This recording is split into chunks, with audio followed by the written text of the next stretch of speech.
يلا يلا. نحمده ونصلي على رسوله الكريم، أما بعد.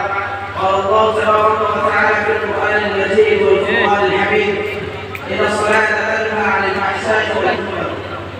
Honorable President of this program, respected teachers, distinguished guests, and my dear friends. Today, I would like to talk on the topic importance of Salah. Dear audience, you all know that the foundation of Islam is based on factors.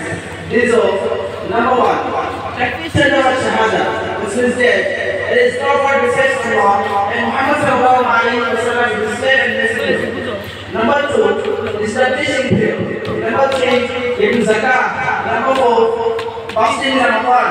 And number five, performing Hajj honestly life, if it is possible.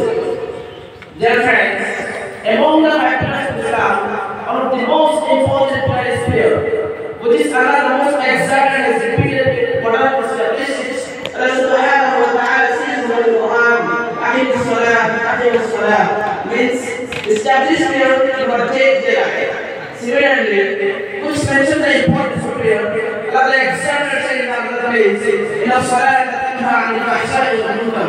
Indeed, prayer prevents us from immorality, indecency, and gifts.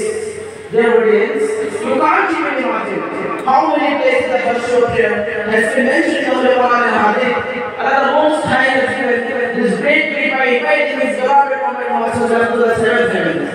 Therefore, we should appreciate these great blessings and we pray to Allah Almighty to grant us all the ability to understand the importance of prayer and to explain it to others. Amen.